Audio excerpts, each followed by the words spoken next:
A very good morning, good afternoon, good evening from wherever you're watching. Welcome back to Vito Africa. This is People, Power and Politics brought to you by Emmanuel Gona. And today, just as usual, we are going to look at matters, hey, tutasema ni siasa kweli, la? Yeah, tunaweza sema siasa kidogo kidogo. Then tuone vile kunaenda. Remember, we are live on YouTube at Vito Africa, and you can always follow us on the other social media platforms. At X, on X, you get us at Vito Africa 1, Instagram at Vito Africa 1, TikTok Vito Africa, and Facebook Vito Africa. Karibu tu ujumuike na mimi hadi tamati.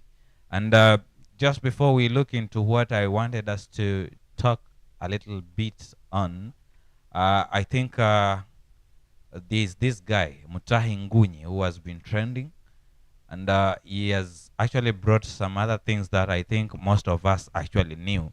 So maybe we might be asking ourselves, was it a matter of just trying and see what he's bringing on board, or rather, is he bargaining for some powers or something of that kind? Remember that Mutahi Ngunyi has been working in the previous regime as one of the technical advisors of the former president Uhuru Muigai Kenyatta. So in short, huyu ni mtu ya mkono ya Uhuru Muigai Kenyatta. And speaking, I was listening to him, and he was saying that whatever he's doing right now is not, he has been in KANU since 1982. I think that's what I heard from him. Since 1982, hajawahi toka chama ingine, so he has been there. Na si ati ameruka tu kuingia kwa UDA. Yeye anasema ideally yeye ndio alikuja na the notion ya what is this, the hustler narrative. Yeye ndio alileta, so he feels like going to the side ya kina Ruto, who is his personal friend. See, it's not a big deal, ni kwamba yeye ndio alikuja na hustler narrative. So yuko hapo tu ni kama kuenda kutetea, because it feels like the guys pia wameachana na the hustler narrative after kupigiwa kura, so wamefocus sasa na vitu zingine. So he feels like akifika pale anaweza kuwa mtu wa maana zaidi, kwamba kuhakikisha kwamba ile ndoto ama azma ya the narrative inaweza kutimia. So maybe as we are looking, or rather as we'll be diving into something else, tunaweza jiuliza kwa nini Mutahi Ngunyi ameweza kujitokeza hii time aweze kuongelea vitu kama hizo.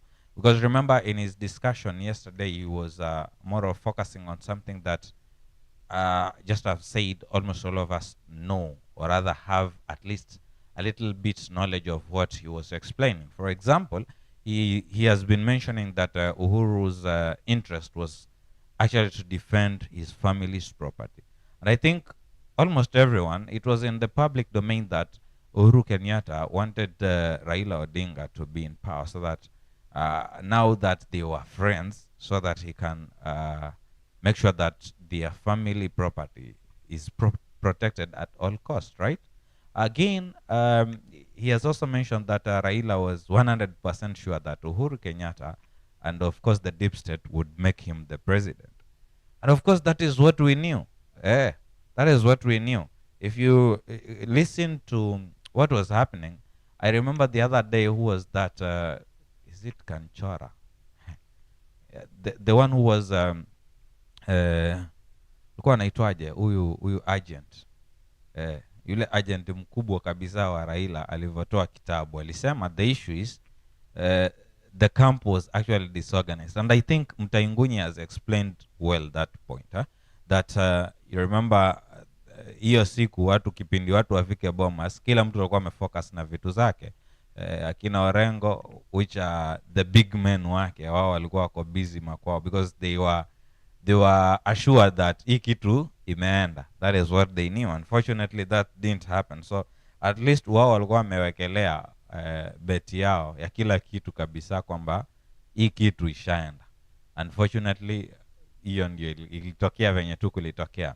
Pia akasema kwamba Wajakoya was just a project, of course project ya Uhuru, so that Ruto asishinde in the first round. So it was just a project to deny Ruto's first round win, and which makes a lot of sense. Of course, you know, Wajakoya came in na akawa analeta vitu zenye alikuwa pia ako na mafans, wacha niwaite mafans. So at least kulikuwa kuna threat ka kwamba ile threshold ya 50+1 maybe haingeweza kufika kwa sababu ya yeye kuwa hapo, but of course hiyo ilikuwa venye ilikuwa. Looking at again the other thing that amekuwa akitaja hapo ilikuwa ni the deep state and the system issues. So like there are no much to one Ruto according to Mtaingunye, na akasema tu vizuri kwamba by the way alikuwa amewawarn kwamba sasa wewe kama utakuwa anasema alikuwa ameambia nani, ameambia Ruto, Raila, kama utawasikiza hawa jamaa then be sure that wewe utashindwa tu asubuhi sana. So anasema alikuwa amewawarn vizuri na hiyo kitu hakuweza kusikizwa. Actually alionekana kana kwamba ni kitu anafanya yeje haiwezekani. And last but not least, among the things that Mutahi was saying is that Uhuru looked down Ruto, alimu-underestimate, right? So he was looking at him as this is a son of nobody, haezi fanya lolote, hakuna pahali anaenda. So by doing that, basi akawa amewacha angalau kanjia kenye Ruto alikuwa anaweza kupenya rahisi sana. Lakini mwisho wa siku kumbuke kwamba yeye ajaangalia si kazi anatafuta. I know most of the Kenyans wanasema pengine anatafuta kazi. Ameitwa majina tu mengi pale, ingawaje mwenyewe pale Twitter anasema in Twitter, the persona in Twitter is not Mutahi Ngunyi. That's somebody else. Anasema he's calling himself a healer because anasema wakati wewe umekosana na bibi yako, umekosana na rari yako, unakuja unamtolea maasira yeye pale Twitter, alafu wewe at the end of the day unakuwa umepona na yeye atakuwa yeye ndio amekuponya. So that is how he's perceiving things. But maybe we just look at it, kwa nini aipeane wakati huu? Is he bargaining for some opportunities ama ni vitu gani ambazo pengine alikuwa anazitafuta? But hilo si la kuongelewa sasa pengine, but tuingilie tu kwa yale mambo ya msingi zaidi. And today I want us to look at the national healing. I think as a country of late, I think we are moving to a positive direction. The way to go actually. Ukiangalia nchi sahihi last week na hii wiki hakuna temperatures vile sana, ni kabaridi tu. And I think this has been brought by the political space ambayo sasa I think our political leaders wameamua tu wacheze sasa kama wao, because kuna vitu vingi ambavyo nafikiria huko nyuma wamekuwa wakifanya ambazo zimekuwa zikitu affect generally. Hata of late by the way sijaisikia watu wakilalamika bei za chakula sana nini. Zile malalamishi nyingi kidogo zimepungua kwa hali kubwa sana. And I think it's because kidogo they have tried their best, wamebehave in some way, wamengangana sana, wamekuwa watu wazuri. So yeah, on 9th August, I remember 9th August 2022 kulikuwa kuna election. That was the election day. On 9th August 2023, we had the first national dialogue. And in this dialogue, at least the two sides, that is the Kenya Kwanza and the Azimio sides, walikuja pamoja pale Bomas na wakaanza kuongelea pale. And I think that's where we are having the national healing as a whole, because at least the political temperatures zimeweza kurudi chini. And I think we've started enjoying what we are supposed to have as a nation. Unlike ile time nyingine tumekuwa kila mara ni kama ukiamka unakuta what's happening here? Are we safe? Tuko sawa kweli ama huku kutakuwa na shida leo ama kesho? We've been facing a lot of challenges as a country because the political space walikuwa wameamua tu wao wanabaki kuwa wao na kuongea vile ambavyo walitaka. So just to mention just one or two things zenye at least we are seeing from the national dialogue that ilikuwa ilianza ile siku. And of course wamesema kwamba watakuwa wanaingia tena kwa mkondo mwingine kuzidi kuendeleza the dialogue. Is that one, we are seeing there is a spirit of nationhood. About this one binds the nation together, which is putting actually aside the political beliefs and affiliations. Hapo nyuma tu tumekuwa tukiona kila part ama kila party or every side imekuwa ikitake sides zake very strongly na do we call it misadvice kind of, because watu wa Raila wamekuwa wakisema hakuna kuongea, we need this and that must be actually they were bringing their irreducible minimums katika kila platform yenye walikuwa wanakuwa nayo. The same way kwa Kenya Kwanza. I remember Kimani Ichung'wah, who is actually now sitting in the national dialogue, akisema kwamba if the president has to have any dialogues with Mheshimiwa Raila, then the only dialogue ambayo itaruhusiwa maybe wakiwa wao wawili, alafu kwa TV kila Mkenya aone ni nini kinaongelewa. But cha msingi zaidi walikuwa wanasisitiza kwamba hakuna mazungumzo. So I think the national dialogue here imetuletea that spirit of nationhood. At least the two sides wote wamekuja wakiketi pamoja wakaona, by the way, after all, this is our country, this is our people. So the more tunaendelea kujifanya sisi tuko strong on our sides, the more maybe watu wetu wanaumia, the more sisi wenyewe kama viongozi tunakosa kupiana mwelekeo mwema, ama hata the development pia zinakuwa restricted in some way, because kuna zile places zenye mkiingia badala kufanya maendeleo ni siasa, kwa sababu bado mnataka kuvutana huku na huku. So I think we've seen that the spirit of nationhood imeleta hapo na imejaribu kuondoa, at least for some time, imeondoa the political beliefs and the affiliations. Wale watu wa Azimio kidogo wamepunguza stories za mimi lazima ni Azimio, mimi lazima ni naamini kwamba Raila ndio hivi, ama naamini kwamba Ruto ndio hivi. And I think hiyo kitu imeonyeshwa pia pale ndani, kwa sababu those guys inasemekana for the first time walivyo meet wote tu waliweza kusimama tu na kuruhusu kwamba wakaweze kunyamaza in respect to wale wenye pengine walipoteza maisha na wale wenye waliumia wakati ule wa nyuma, ambapo nafikiria ni jambo mzuri zaidi. Then the other thing that tunaweza kuona katika the national dialogue here is that there's actually a genuine intention which is actually promoting the national peace and stability. And that's why I started by saying, I think hizi siku tu kidogo zenye tumekuwa siku za majuzi, I mean a week hivi tu, a week hapa kidogo kunakaa kidogo, unaenda unanunua kitu kwa duka, but sidhani kama kuna kale campaign kwa kwamba this is expensive, kidogo kuna kana kwamba kale campaign kamepungua. So that means ile dialogue imeleta, yani imepromote at some point, imepromote pakubwa sana the national peace as a whole, because watu wameishi sahi kwa amani. I know it's a very short period, mtu anaweza kaa pengine akakosa kurelate kwamba ni kitu tu ni juzi, vitu kama hivyo, but if you look at it keenly, you realize that sahi kidogo kuna vitu zenye uwezi assume kwamba hizi vitu zilikuwa tu ziko hivyo.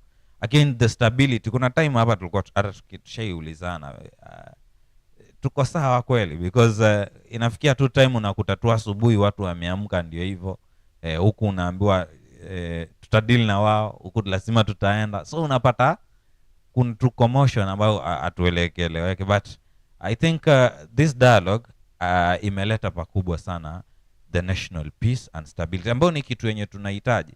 And I'm certainly sure that if this is to go, is to go on for, tusiseme forever, maana tukisema forever kuna time itafikia tutahitaji pia kukue na hizo temperatures ndio mambo isonge vizuri. Lakini na hizi kama inaweza kuendelea kidogo, angalau kwa muda mzuri tu kidogo, basi itakuwa ni jambo la busara zaidi, kwa sababu at least we are sure of maendeleo itakuja, na pia tutakuwa tunapata vitu ambavyo kidogo vinaeleweka kwa njia moja ama nyingine, rather than just staying assume kwamba everything is fine wakati si kila kitu kiko sawa. Remember, we've said that we are live on YouTube, and I just want to go through a comment ambayo nafikiria nimeiona hapa, then nitakuwa tu narudi tu niki summarize hii kitu. So I can see there is a comment here from Fidel Joseph, anasema ama Mtaingunyi anataka kazi. Yes, so about Mtai Ngunyi, yeah, probably unajua amesema kwamba yeye anataka kuran anataka kuran the hustler narrative ambao yeye ndio amesema alikuja nayo, so actually they copied from him. So sijui kama ni kazi anatafuta ama yeye atasema si kazi, but of course unajua, and like I've said kuna majina tu mengi pale yenye amepewa ambao huenda yakawa si mazuri, lakini huenda yakawa ni mazuri kutegemea tu na ile perspective yenye mtu utakuwa unaangalia. So tukisonga songa pia tunaweza sema kwamba the dialogue, according to me, that is, I think it's a symbolic gesture even to those who are affected during the heinous crimes against humanity.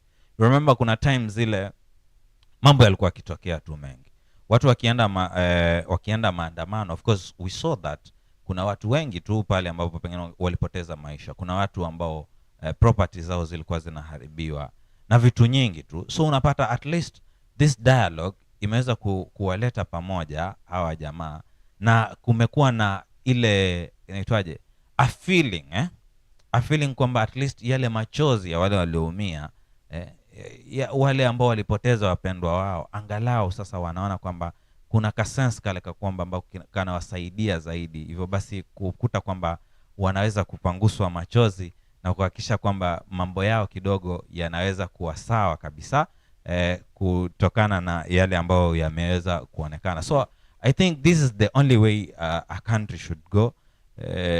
Story nyingi, drama nyingi zinatakiwa ziwachike kabisa, ili kwamba tukaweze kuhakikisha kwamba nchi yetu inaweza kupona once and for all. Remember pia nimekuwa nikifuatilia sana the president, amekuwa akipiana assurance kwamba in the next few years we expect pengine hata madeni itakuwa kama ni Kenya ikope, itakuwa inakopa from within, not kutoka kule nje. So I think going forward, nafikiri kuna vitu vizuri tu ambavyo vinaweza kuja especially kwa vile ambavyo tunaona kwamba at least the two sides zimeweza kuja. However, pengine tunaweza sema kwamba vitu hivi vinapofanyika hivi, pengine tu isiende to an extent maybe ya kwamba pengine ifikie time the opposition sasa iingie, Waswahili wanasema isiingie kwa kitanda na hiyo government, ndio sasa mambo mengine yasiweze kuharibika. So inapaswa kabisa, as much as the dialogue itakuwa hapo, but pia ifanyike kwamba maisha pia iweze kubalansiwa, kwamba the opposition waweze kufanya kazi yao na pia serikali iweze kufanya kazi yao vizuri. Naona pale comments zinaweza kushuka tu, na singependa pengine nizifungie nje wakati nikienda kumalizia hapa. Kwa hiyo utaniruhusu mpenzi mtazamaji niweze kuzisoma, alafu tutakuwa tunamalizia kipindi. Naona Brandon pale anasema siasa itabaki kwa siasa tu, Mtahi ako na interest fiche, hawezi tuambia. Sitasema sana. Ukumbuke kwamba yeye amesema kwamba Ruto ni rafiki yake kabisa. Amesema in fact he has said that wakati akiwa deputy president hii miaka zingine walikuwa wakienda urinal pamoja. So hao ni marafiki. Dr. Amunga pia amesema the national dialogue was the best way to go. Indeed. Na ndio hivyo. By the way, thank you so much Dr. Amunga, umekuwa ukitusumbua sana ukisema kwamba maandamano, but at least sahi kama umetokea na ukasema pia the national dialogue is the way to go, then here we are, national dialogue tuko nayo na tunamalizia tu vizuri sana. Naona maisha inasonga tu vizuri. So what is our expectations going forward as a nation, ama kama wananchi tu wa kawaida huku chini? I think the expectations that we have, one ni kwamba the language and the tone that the political class is using lazima sasa ibakie kwenye iko. I think most of the people wamekuwa kicomment kule kwa social media, especially kwa Twitter kwenye ambako nimepitia, na nikaona Kimani Ichung'wah, one of wale ambao walikuwa kiongea kwa ukali zaidi ama kutumia cheche zaidi, at least for the first time ameonekana ametone down, and everyone I think is agreeing here that that is the tone that the politicians or the political class should be using.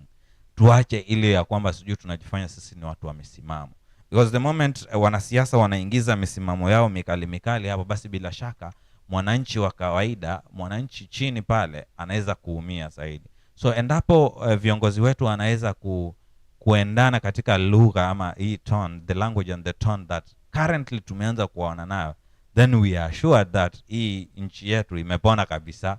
Sasa shida ndogo ndogo tunaziweka kando. Again, sita kosa kutaja kwamba the political bravado and the verbal diarrhea pia ni lazima iwachike. We do not expect to see any political leader asimame mahali na ajiongelelee tu kana kwamba sijui yeye ni nani. So we expect kila mtu wa behave inatakiwa kubehave, kila mtu akuwe mtu mzima. In this case tuachane na siasa, ile siasa ambayo si siasa endelevu. Remember that in people power and politics lazima tuongelee siasa endelevu. So tuachane na hadithi nyingi, tuachane na mambo ambayo yanapoongelewa basi huenda yakavunja nchi yetu kwa njia moja ama nyingine. So this verbal diarrhea iwachike kabisa, especially from our political class, because of course tumekuwa tukiangalia wakati mwingi wanaambua wamefanya inaitwaje, wanaambua ni hate speech, but at the end of the day hakuna mahali wanaenda. So I think tumefikia mwisho wa kipindi. Hadi wiki inayokuja basi, mpenzi mtazamaji, usikose kujiunga nasi pale katika People, Power and Politics. Kwaheri.